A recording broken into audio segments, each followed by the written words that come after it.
Quick note before we start. This episode includes a sensitive conversation about mental health and suicidal thoughts, shared with the intention of hope and healing. Listener discretion is advised. If you're in Canada, you can call or text 988 for support. This episode reflects personal experience, not medical advice.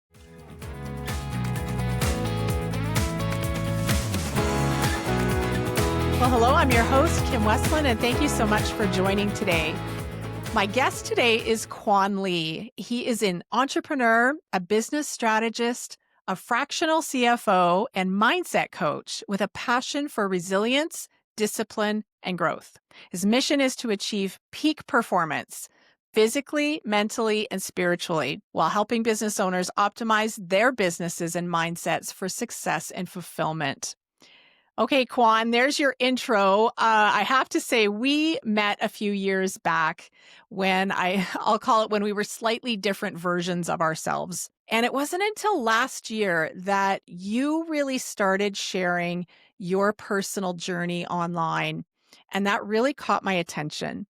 And you shared some really vulnerable posts about some tough things that you were experiencing in your life, in your business. And I really appreciated the transparency. I found myself kind of looking forward to your next post. And I just find that not many people share on that level. And sometimes our typical response when we go through really tough things is to go and hide or to retreat. But you didn't do that. And so I knew at that time when I was following your post that we needed to have this conversation. And I just appreciated your transformation so much. And so I'm so thrilled to have you with me here today. So welcome. Thanks for having me. Thanks for the opportunity. Thanks for saying all of that. It's been quite the year, quite the challenge, all for the better. In hindsight, of course, at the time, it was quite a different story. Yeah. I think. Yeah, it's not easy being human. No, when you're going through it, it's like, when is this going to end? But and I was on the fence the whole time. I was, how vulnerable did I want to be? I didn't know. I didn't know what kind of response I would get. Not that I was looking for a response. I think some people had criticized me for being that vulnerable, just not understanding what purpose it serves and all of that. But what I learned from opening up and being vulnerable was a couple of things. It did help me in my healing journey to be able to share my challenges, struggles, hoping that it could help other people. And it felt good to be able to put it out there. And what it's also doing is what I'm finding now is it's attracting all the right people into my life. Yeah, isn't that interesting? Yeah. How that works. And I'm sure people are listening to this going, okay, well, what's the journey? I don't really know Quan, and I'd love to hear a little more. So we're going to get into that a little bit. But I wanted to start with that because I think it was really important to just set the stage on why we're talking today. And so I guess if I can go back a little ways, I want to ask you just from the beginning, kind of what led you into your entrepreneurial journey after starting a career off in corporate, because we both came from a corporate background. So I'm always curious as to what led you into entrepreneurship. Yeah, absolutely. I think the start of it was, it was part of my upbringing. My dad was always very entrepreneurial minded. He did various things on his own, ran his own businesses, and instilled in me at a very young age that, if you're to control your destiny, have any control over your destiny, you really need to consider running your own business. Mm-hmm. That ultimately, that's what it came down to. And I kind of sat with that thought for a number of years. And I kind of observed with business owners and people around me, and just seeing my dad run his own business at a time, how that could ring true. And so it interested me. At the same time, I was always constantly looking for ways to improve myself, whether it was academically or through my career. I did a lot of self-improvement work, and I've always been that way. I've always been in that growth mindset, and always looking for new challenges. And so Yeah. when the time came, I put in my time at one of the big four accounting firms, professional services firms, and I got to the stage in my career where I saw a lot more opportunity outside of the company than what was available to me from within.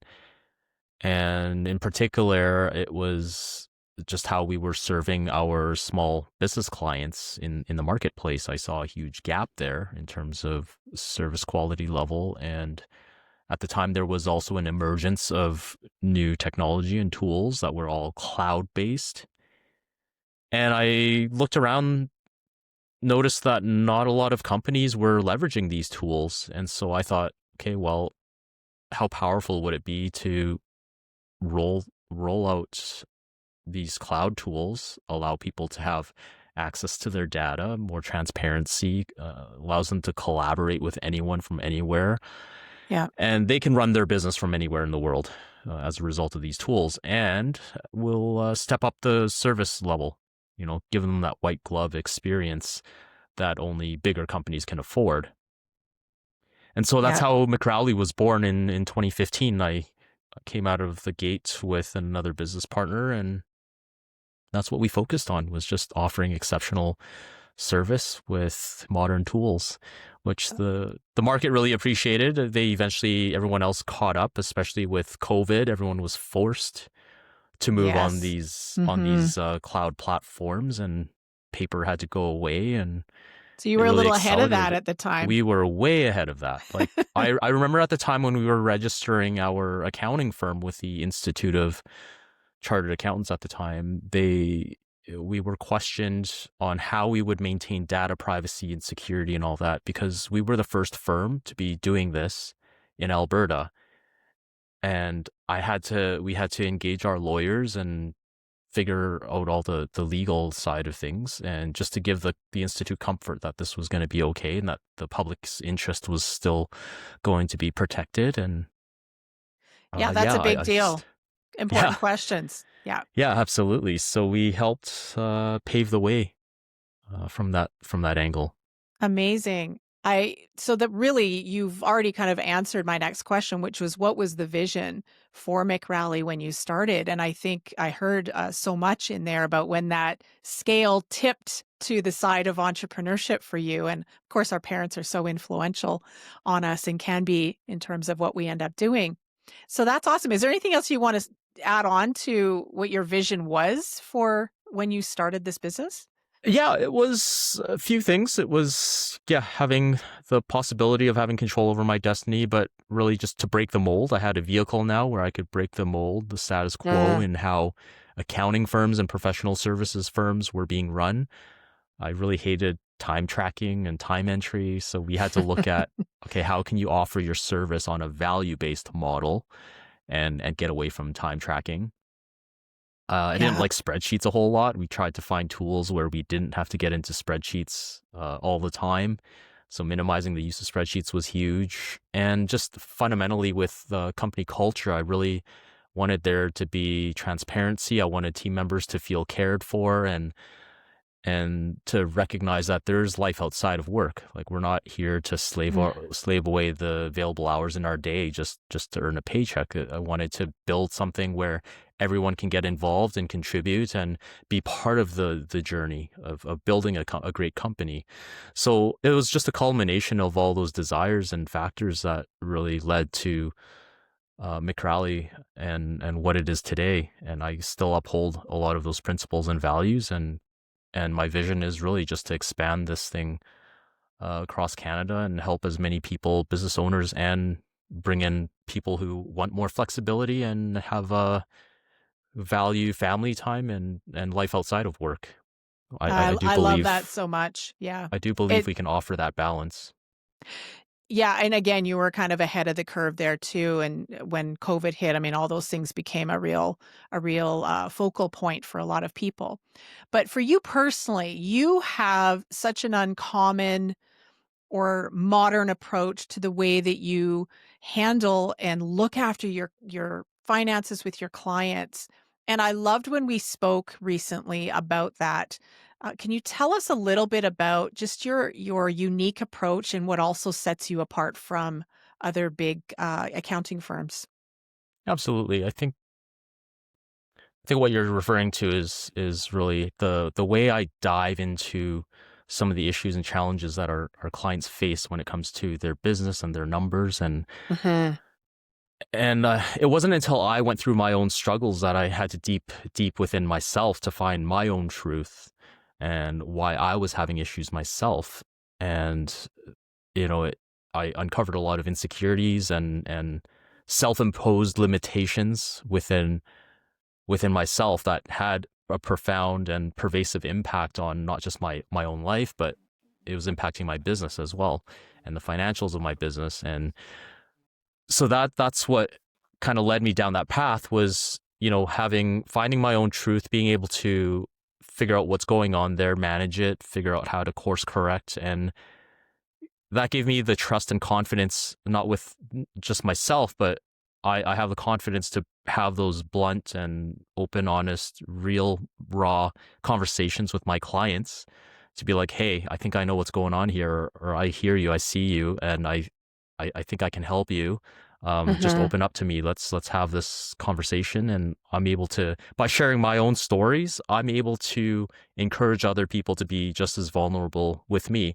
And that's when we really uncover the crux Yeah. of the issue. Like we're not putting band-aid solutions over problems here. We're actually finding out the root cause of issues. And a lot of it does come down to what's running through your mind, your psyche, your past traumas, whatever it is. It runs a lot deeper than what you see on the balance sheet or the income statement.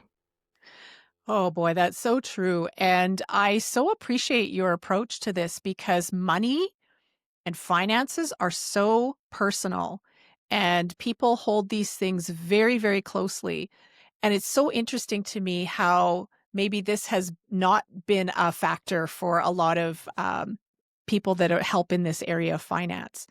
But those root causes that you uncover and that you have been so transparent about in your own journey, I think is liberating in a lot of ways in how people look at their money and even change their behaviors once they've dove into some of these areas and understood why some things are not working and maybe why they treat money the way that they do. I think that is just amazing that you do that. What results, I just have to ask, have you had in doing and having that approach with your clients? Have you seen a different result than you used to get? Yeah, it's a lot of people can make decisions. They can be honest and truthful with their decisions and why they're making their decisions. A lot of decisions aren't being made. People sit on things, procrastinate because there's resistance that they're always up against. They're And fighting fear. fear. Imagine Yeah, fear is a big not one, yeah. not understanding what the result might be. So that uncertainty creates a lot of that fear.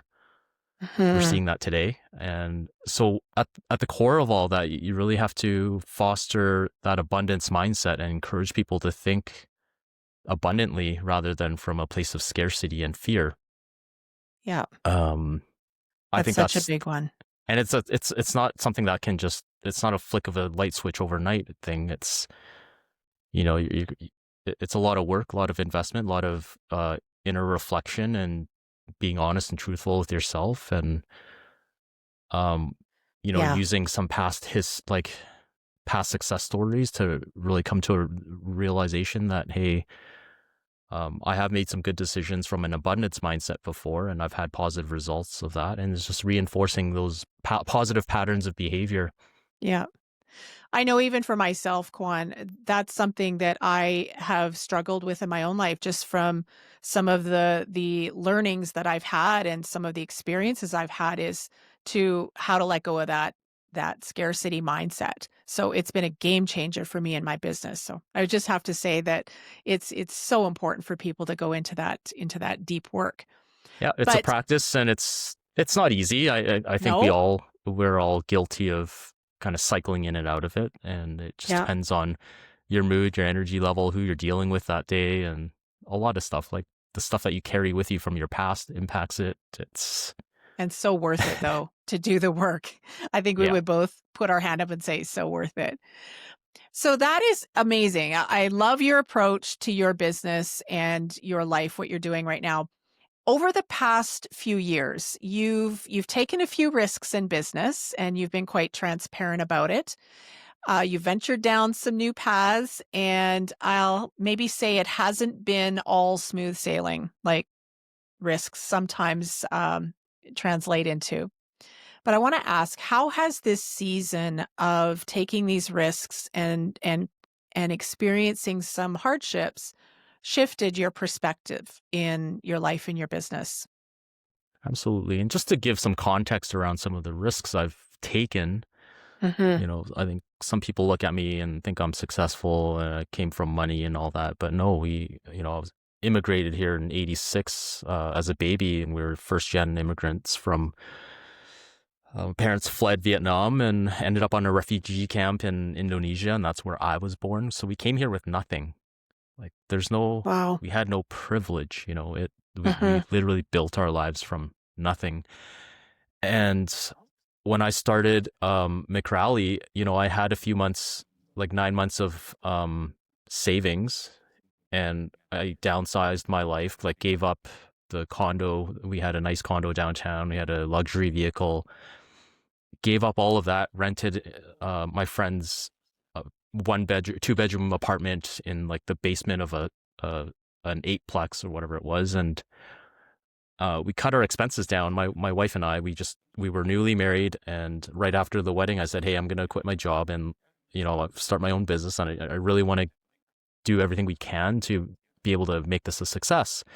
And so what that entailed was cutting back all of our expenses and dialing back our lifestyle. So we were at the point where we were able to live off of 35 grand a year. Is that was a sacrifice that we ended up making. Very much. Yeah. And and I didn't make my first dollar until 8 months into the business. And I remember October of 2015, I ran out of money, and I was stressing, couldn't sleep, kept waking up in the middle of the night, and I had to ultimately borrow money from my parents just to keep it going. And then Hmm. after that, everything just, the taps turned on and things started to flow. So it was crazy. And heading into 2018, I started another business, a craft brewery, and I risked everything I had into that venture. So much so I even borrowed, basically maxed out my leverage and put everything I had into the brewery, which ultimately is on a course towards failure. At the same time, it's just not in alignment Mm. with where I'm at right now and where I want to go in the future. So that's a sacrifice that I'm gonna have to let go, and gonna lose a few $100,000 there, unfortunately, and have to rebuild my finances as a result of that. So it is a huge setback. And so that's the context of, the risk I'm willing to take, that I've taken. But Yeah. ultimately, I was comfortable. Like at the end of the day, I was like, well, regardless of what I'm doing, and if I ever end up on the streets, I'm okay with that outcome. Wow. Wow. So that's just where I got to, and because I was okay with it, it made making certain risky decisions a lot easier. And it kind of sounds Hmm. funny coming from a financial guy, right? Like you think accountants are super conservative, risk averse, and all that. Sometimes they are. Yes. I think I'm a unique one. Yeah. Yeah. Yeah. I mean, that puts context to it, Quan. Absolutely. And Yeah. so going through that experience, how did it shift you as a person at your core? Yeah, it was a profound sense of loss that I experienced. And when you're pushed to those limits, you kind of find solace and whatever it is, to an equal degree in the opposite direction, if that Hmm. makes sense. Yeah. Do you want to expound on that a little bit? Because that's really, I think that's quite thought provoking what you just said. So the darker you go in the depths of, I don't know, darkness, hell, whatever you want to call it, on the other side, the light that you experience is going to be just as bright as the degree of darkness you experienced. And you just have Mm. a certain level of appreciation for everything that's around you. And it's allowed me to be quite a bit more grounded in everything I'm doing. Just the Mm-hmm. awareness, when you've kind of experienced pain and suffering to the extreme, it's like almost nothing phases you anymore. Yeah. I can Um, relate to that, Quan. I really can relate to that because I've had same but different, right? Different experience, same kind of outcome in the sense that you just see life differently. You see your relationships are different. The way you do things are different. Your perspective is different. At least I'm speaking from my own experience. And spiritually speaking, mentally, everything about it is you can have a different awareness, and I love the way you presented that because when you go through hell, as you described it, there is another side to that you can come out resilient and you can come out seeing things in a new way, which can set you on a new path, which can also be really exciting despite what you've gone through. yeah, Would that sum it up? yeah. I mean, I'll just say it. In December of last year, I was in such a dark place. I just about ended my own life, and how Yeah. it was right before Christmas. And I remember it was, picture yourself looking into the Grim Reaper's eyes. Well, no eyes, but like behind the cloak, it's just Yeah. darkness. And I was, inches away from getting sucked into that. And right at that last moment, God grabbed me by the back of my shirt and pulled me back. And, that was my dark night of the soul experience over a year ago. Wow. That's when the It's, rubber meets the road. yeah. Yeah. And I just wasn't, I couldn't have been more sure about God until after that moment happened. Mhm.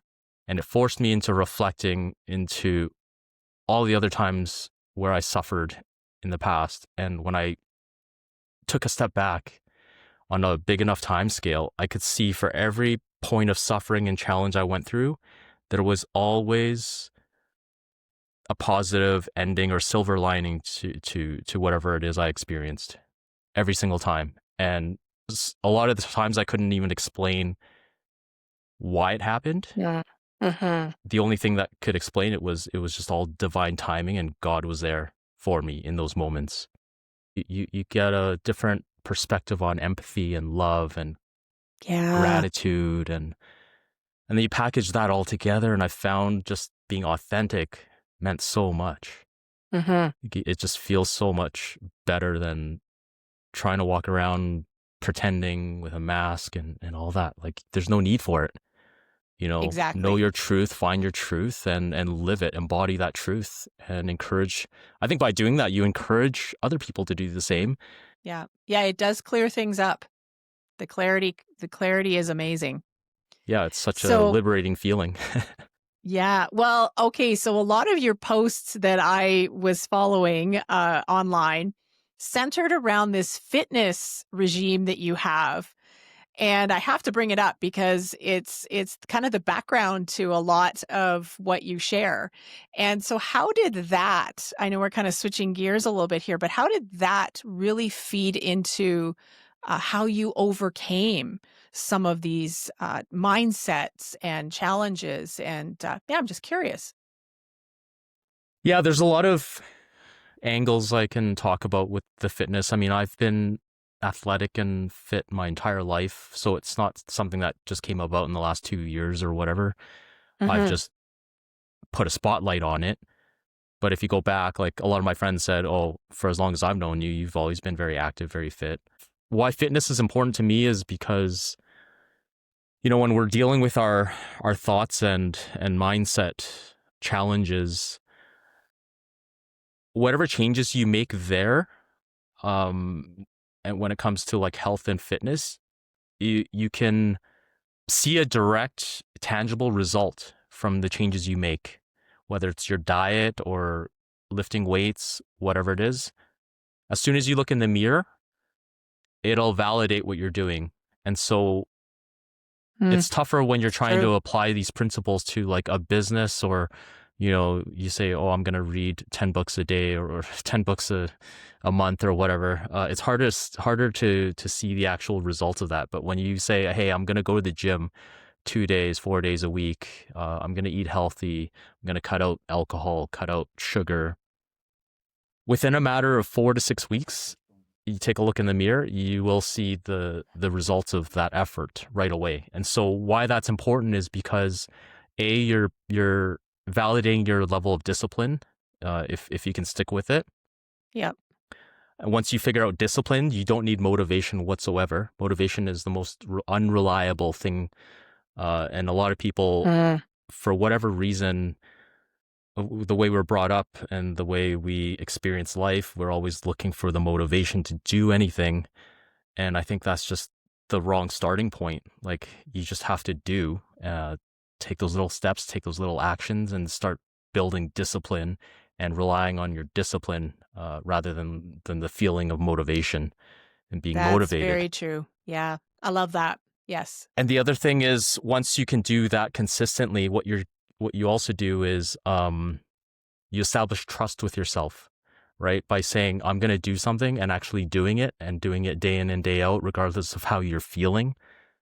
Once you establish trust with yourself, there's nothing in this world that you're going to build this confidence where, when you say you're going to do something, you're going to do it. No compromises whatsoever. So that's a very powerful thing that you're building. And then once you figure out the approach and how you're approaching fitness from that angle, you can apply the same principles to anything else in your life, whether it's business, relationships, other areas of self-improvement. That's why I really like the fitness angle of the self-improvement and the mindset, the mindset work.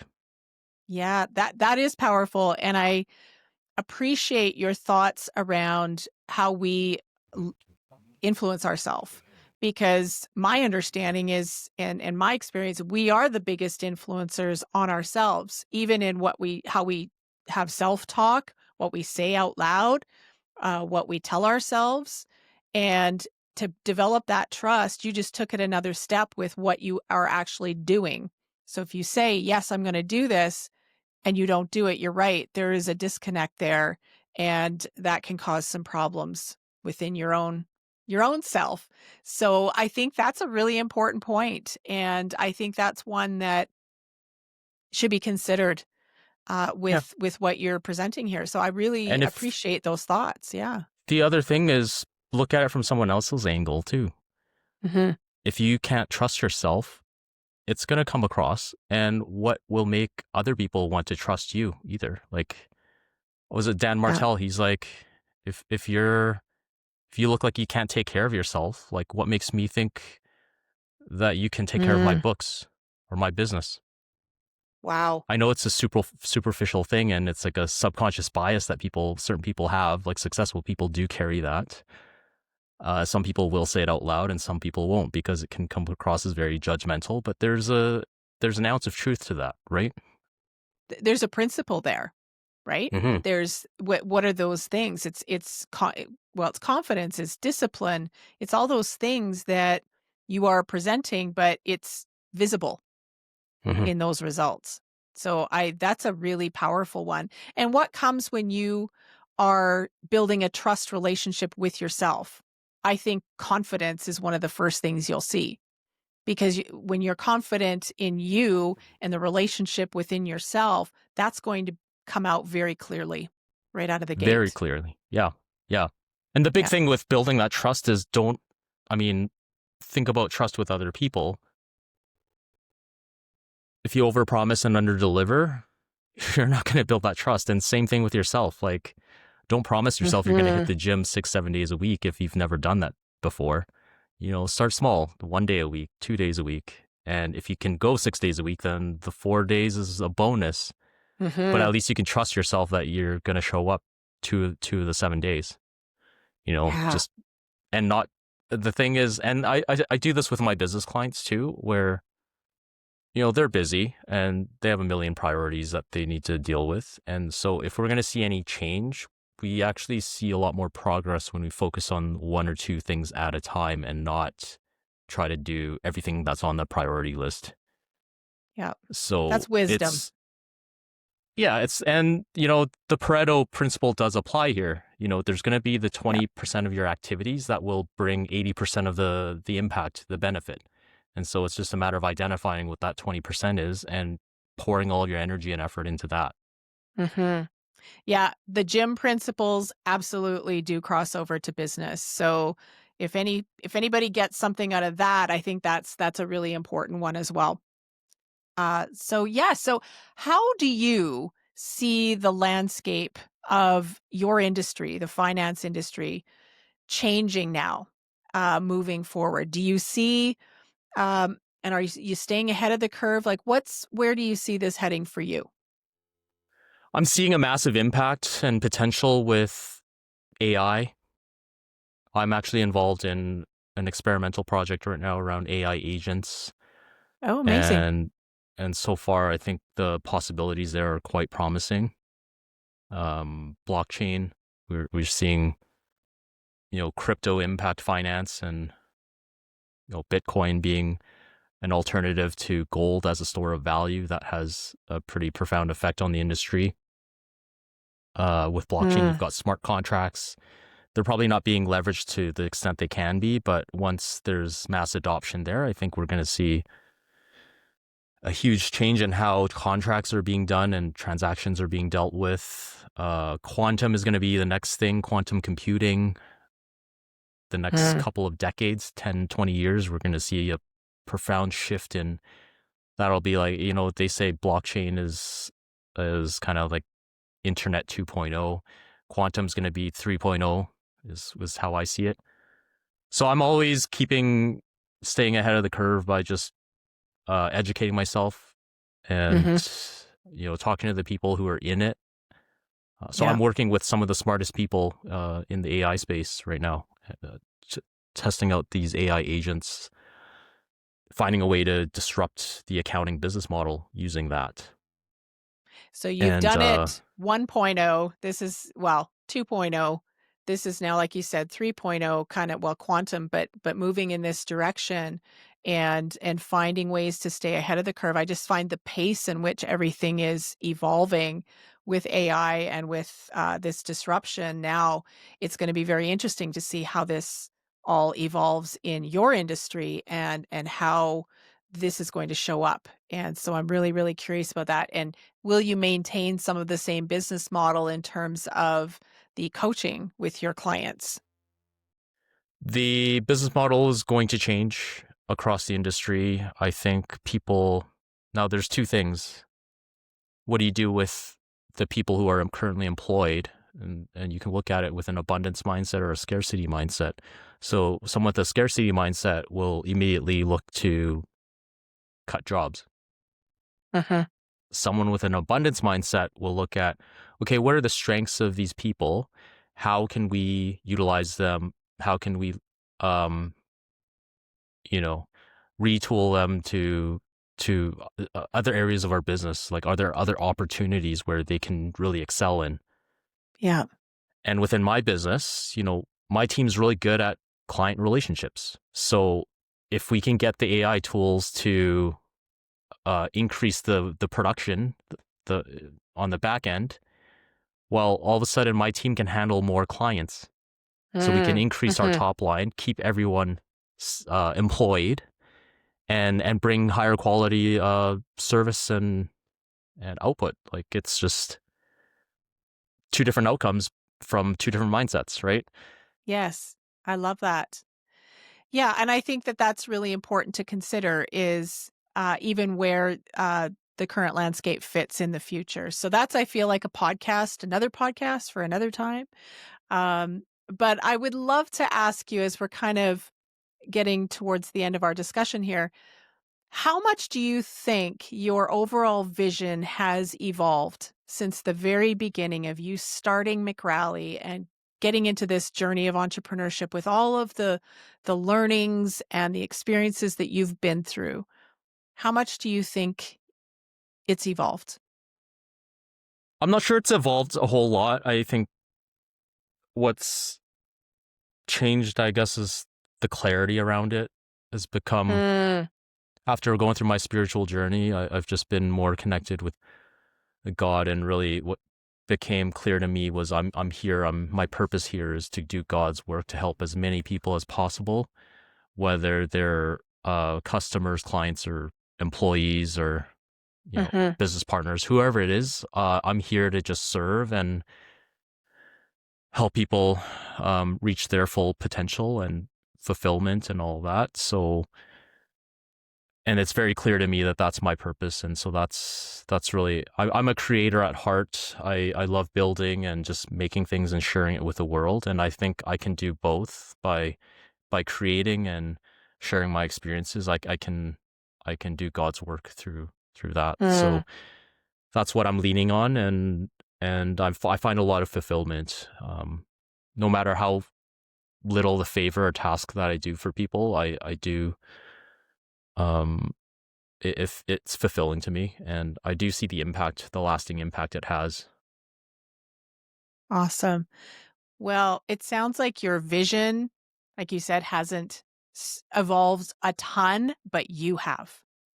That's what I'm hearing you say, which Hmm. is a complete game changer. So that's going to be fun to watch where you go, Quan, in the future. And I have no doubt, because you're such an amazing person with an amazing vision, with just some new perspectives on life, where you will take all of this. Quan, I really think your words today will help somebody. I think that you've been so transparent and so authentic about your journey, and it's refreshing to talk on this level. And I just know that somebody listening is going to take your words and apply it to their situation. And it might be just a source of hope, might be a source of inspiration, and just for their own journey to continue on forward. So I'm really grateful about that. How do we get in touch with you and your team if somebody's interested in hearing a little more about you? Instagram is probably the best place to follow me for my personal stuff. LinkedIn, I will have more professional content out there if you need some tips on business strategy, finances, cash flow, that kind of stuff. I will be putting out more content around that, talking head content. And then info Yeah. at mcrally.ca is my accounting business advisory email. So if you want to chat about opportunities there, I'm happy to sit down and explore what it is that you need or that you're thinking about. And I'm always looking to collaborate with people. So yeah. Yes. Okay, and I will have links to you and everything that is connected with you, what you're up to, in the description. So we will have that available for the viewers or the listeners as well. So thank you, Quan. This has been an amazing conversation, and I so appreciate you again just being so transparent and authentic. And we're going to be following your journey, and you've inspired me in ways you probably don't even realize today in some areas for myself, even in the fitness regime. So I may be reaching out to you as well for some inspiration. So thank you for Lovely. that. It's a And beautiful experience. Thank you, Kim. yes, and thank you so much for you tuning in. Until next time.